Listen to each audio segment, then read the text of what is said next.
Go inside the Crimson Tide with your hosts Rodney Orr and Gary Harris, keeping you informed on everything Alabama. Tider Insider TV, brought to you by Tuscaloosa Tourism and Sports.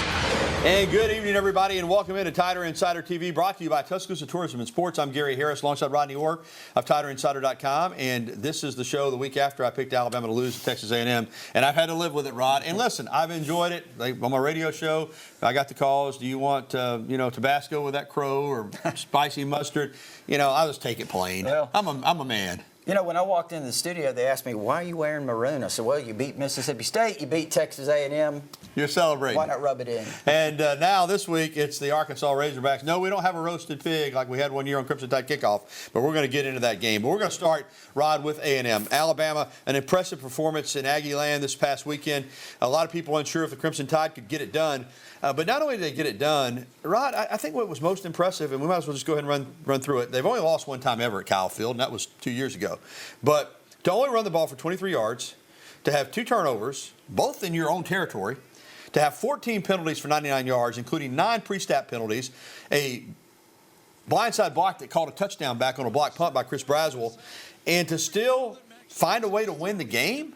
I mean, if Alabama had played clean, and I'm not knocking A&M, they're a good team, but if Alabama had played clean in this game, particularly the way they dominated the second half, they would have won this game by 2, maybe 3 touchdowns, in my opinion. No, I'm with you. I think that the way they played in the second half was, I thought that they controlled the second half, and I thought towards the end of the last half a quarter or so, I thought Alabama dominated. I thought they intimidated Texas A&M at the line of scrimmage. Defensively, they owned it at times. But, again, it's kind of been a pattern, though, the last 3 games. Ole Miss, Mississippi State, Texas A&M. It's the first half is one thing. The second half, right. Alabama's becoming their second half team. Yeah, well, let's run down some numbers. Milroe, 21 of 33, 321 yards, 3 touchdowns, 1 interception. Jermaine Burton, 9 catches, 197 yards and 2 TDs. Isaiah Bond, 7 catches for 97 yards and a touchdown. And then that, trailing 17-10 at half. That second half, though, Alabama allowed just 103 total yards of offense in the second half, including just 15 yards rushing and 3 points.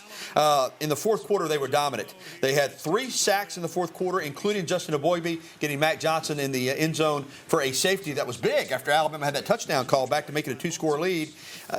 This was one of those games where, and don't get me wrong, the offense made some plays, but you just had the feeling in this game, if Alabama's defense had to make a play to win the game, that they were going to do it. Yeah, again, I think we've seen this over the last few weeks. Feel really good about the intensity, the effort that the Alabama defense has played with. We saw it again on Saturday. Gary, I really thought a key to this game, go all the way back to the first 2 possessions for Texas A&M. They had opportunities to punch those in for touchdowns. Yep. They got 3 points. I thought that was really big tone setter for Alabama. You're right, because the way this season's going out for Alabama lately, if they're close at halftime, the second half, they seem to dominate. And it's still a line of scrimmage game. I understand that regardless of what you say. And even with the 9 pre-snap penalties, which is horrible, the offensive line, though, really made progress. They continue to make progress. And I thought, quite frankly, in the second half, they stood up against that dominant Texas A&M defensive front, and that was a big part of the game. Yeah, we talked about it last week. That Texas A&M defensive front, very, very talented. And again, this Alabama offensive line's not only young, but how about Jaden Roberts at right guard?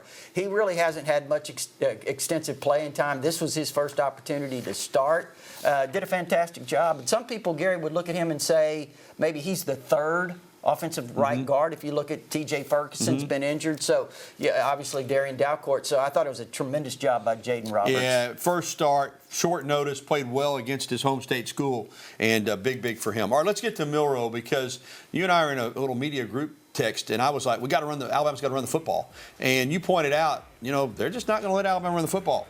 You got to get the short passing game. Now, he had a couple big throws in the first half. Some dynamic throws. But in the second half, he moved the chains with the short and intermediate passing game. And that's really what allowed Alabama to take control in this game. Well, and you could see it at the end of the first half. They had some short throws open. He was in the second half. He came out in those first 2 possessions, really made some nice throws. That short throw kind of took, like you said, Gary, kind of became the run game for Alabama. And I thought it was a tremendous job. But here's the thing that I really liked about Milroe in this game was that as he started to develop some confidence, look at that throw right there. I mean, he dropped it right in before the safety could get there. I thought he started gaining some confidence. He got some rhythm. And guess what? We talk about Milroe. Kudos to him. But what about Tommy Rees? He's gotten a lot of criticism. He's got a young developing offensive line. He's got a young developing quarterback. I thought he did a fantastic job calling the second half. Yeah, he really did. And the offense got some rhythm. And that was a word you used when we were texting, rhythm. And they got some. And quite frankly, could have scored more points. But they got enough to get it done. This team's trending in the right direction. And you have to keep it going. We'll have more on the upcoming game against Arkansas. Another guy I want to point out, because we know he's probably the best place kicker in the country, but Burnham goes down. The punter who'd been, in fact, it was like a 75-yard punt. He shanked the first one, but the second one he hit like 75 yards. He goes out, and Will Rockert steps in and not only punted, but I mean, he punted well.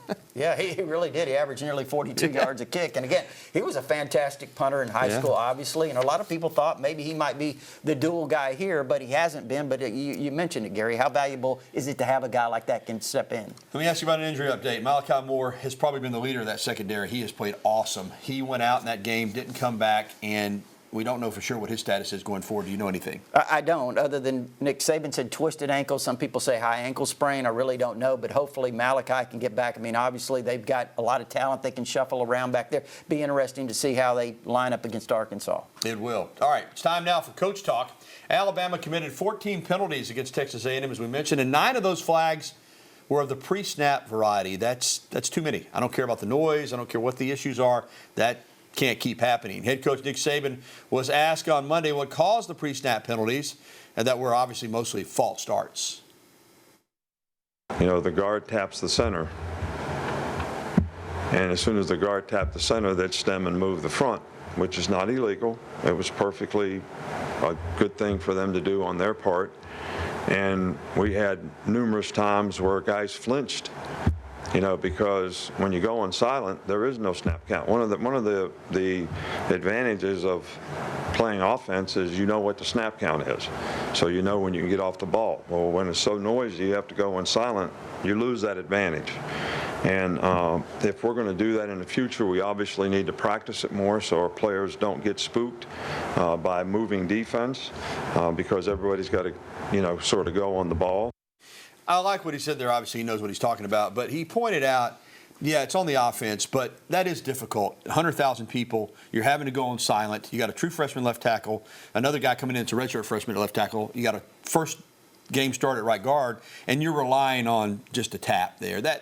No excuses, but give A&M credit. They knew what Alabama was up against, and as Coach Saban said, they knew how to move that front and force a little movement. So it looks bad, 9 pre-snap penalties, but that was a very tough environment, and you just got to learn from it. You know how loud it is when you're in the stadium? It's worse on the field. Yeah, so it's really difficult to hear. Yeah, but the bottom line is, at the end of the day, it's a W or it's an L. And this is a huge win for Alabama. And now the Crimson Tide is the only unbeaten team in the SEC West. And the West Division still runs through Tuscaloosa. Well, still to come on Tider Insider Television, we'll preview Alabama's homecoming game against the Arkansas Razorbacks. Don't let the record fool you. Arkansas is a capable football team. Also, Alabama Volleyball continues SEC play, trying to, get a win in conference. We'll have the latest. Plus, a little bit later on, we'll get to your phone calls, emails, and you can reach us on social media as well. The phone number, as always, 205-348-WVUA. That's 348-9882. There's the email address, or you can reach us on X/Twitter, at or hashtag TITV, and we'll find it if you want to reach us that way. I can't keep up with what it is anymore, but we're on it. I can tell you that. All right, we'll be back with more of the show that takes you inside the Crimson Tide, Tider Insider TV.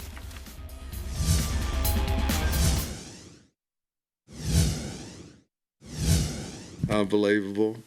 I mean, it is. I mean, to go through all the years that he's done, he's had great success, but you can't say that he hadn't been stressed. I mean,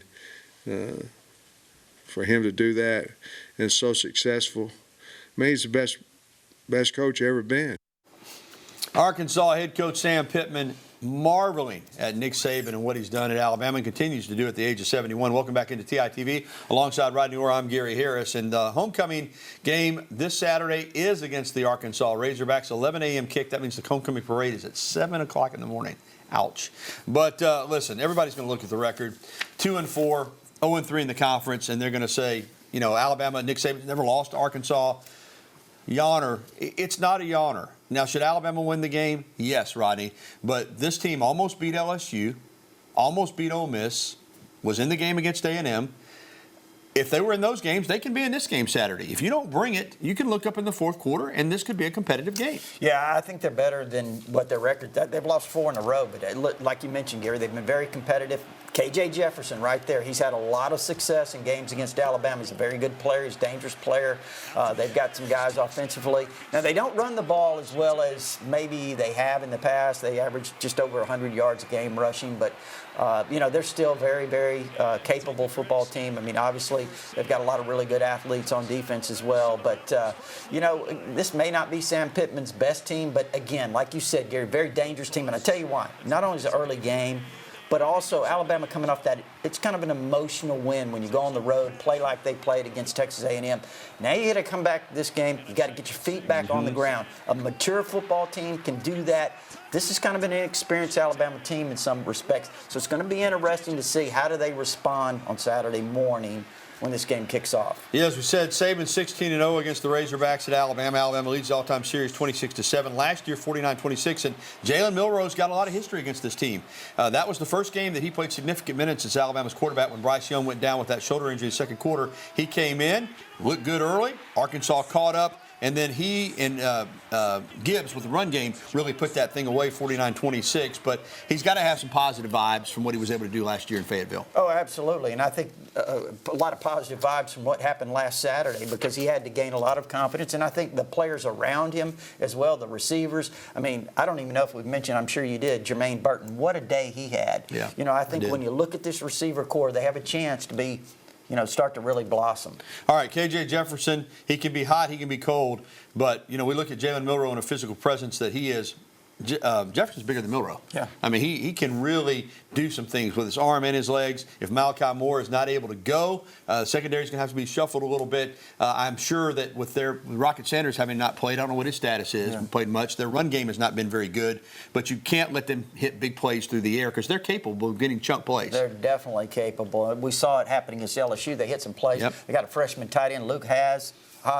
He's really, really good. Watch number 9. He's a dangerous player. Had a really big game against LSU. All right, and of course, our predictions. Somebody's already texted me and said, are you going to pick Arkansas? Stay tuned to find out. And we'll have those later in the show. All right, let's move on. Last Wednesday, the Alabama Crimson Tide volleyball team hosted number 12 Tennessee. Lady Vols are one of the better teams in the league in the country. They beat Alabama 3-0. Then they hit the road on Sunday to play another ranked team in Florida. They lost 3-0. It's been a tough go in the SEC, but they're trying to build their program up, and they're playing really, really good teams. Crimson Tide returns home for a homecoming week game against Missouri tomorrow. And last year, Alabama beat the Mizzou Tigers, so maybe they can get it done. Tip-off set for 7 p.m. tomorrow night on the SEC Network. Well, still to come on TITV, former Alabama football players continue to shine in the NFL week after week. Bama in the NFL update is coming up. And next, we'll welcome your phone calls, emails, and tweets. There's the phone number again, 205-348-9882. You can also email us, TITV@WVUA23.com. We'll be right back with a show that takes you inside the Crimson Tide, the award-winning Tider Insider TV. We'll return right after this.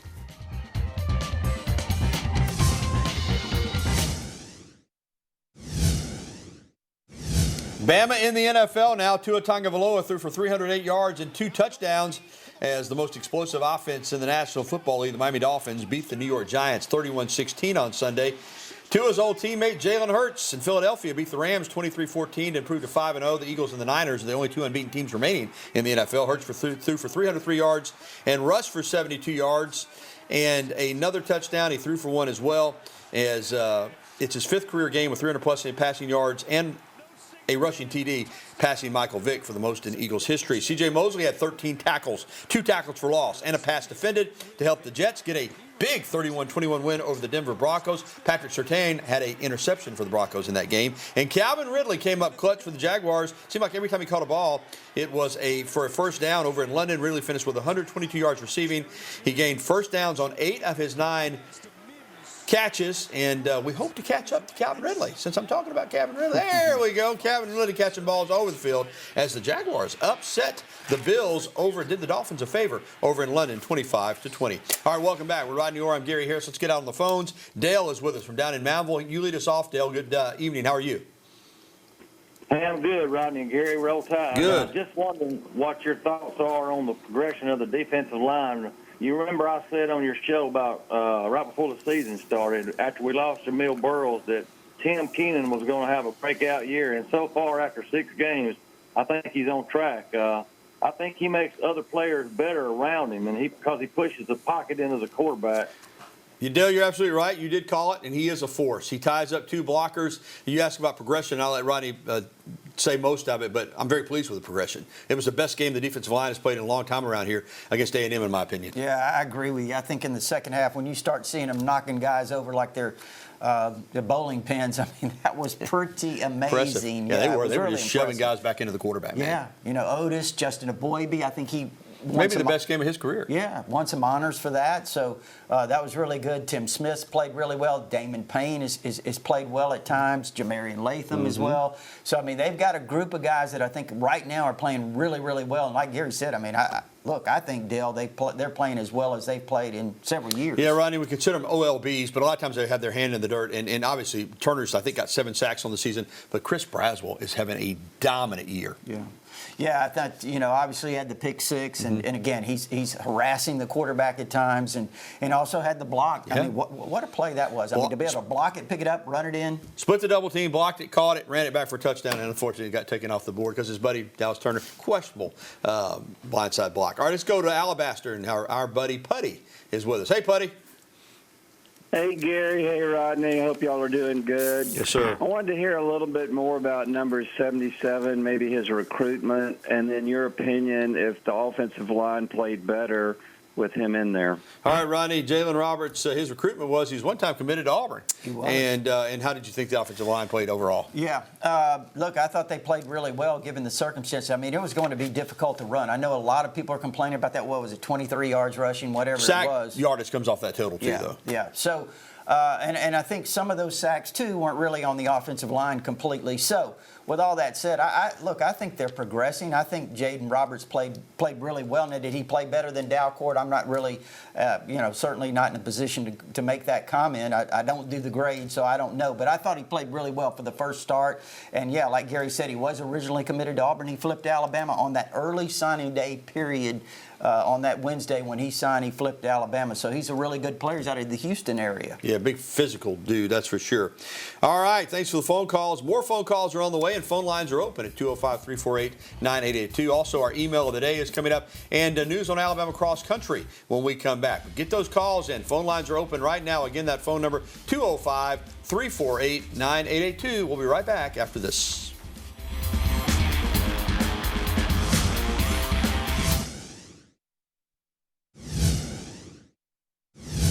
Alabama Cross Country has its first and only home meet of the season this coming Friday morning. The Crimson Classic will start with the men at 8:30 a.m., followed by the women at 9:20. Teams like Auburn, Clemson, Georgia, and Kentucky will compete. Alabama will then head to the SEC Championships in Columbia, South Carolina on Friday, October 27. Alabama has one of the best cross-country programs, men and women, in the country. All right, welcome back into the program. It's time for our email question of the day.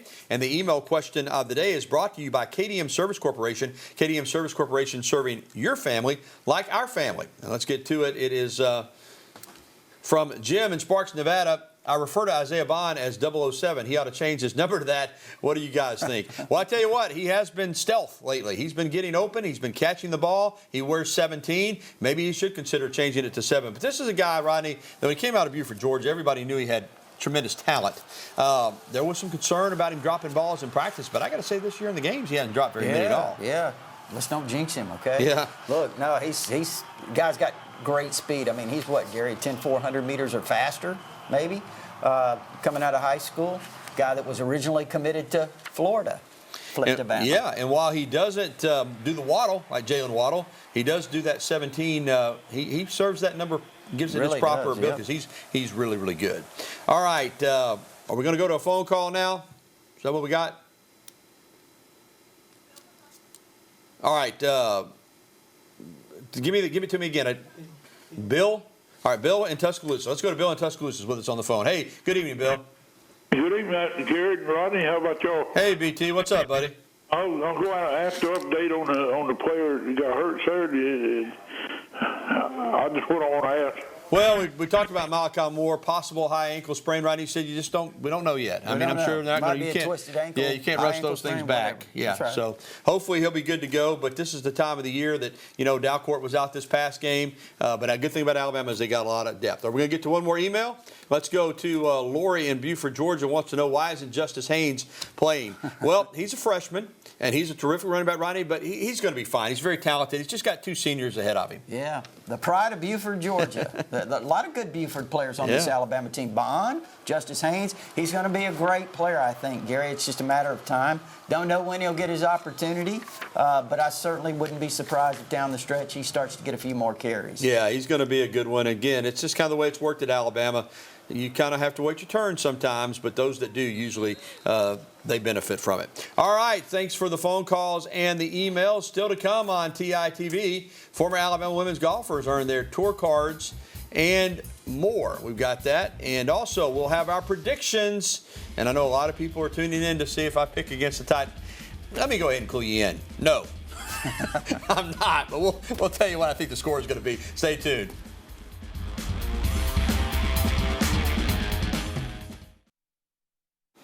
All right, real quickly, Wilson Furr and former Alabama women's golfer Kristen Gilman both earned tour cards on the PGA and LPGA Tour, respectively. That's great news. Prediction time, Rodney, you lead us off. Well, they give you a hard time about picking against Alabama, Gary. They give me a hard time about Alabama not scoring enough points. Why don't I predict them to score more points?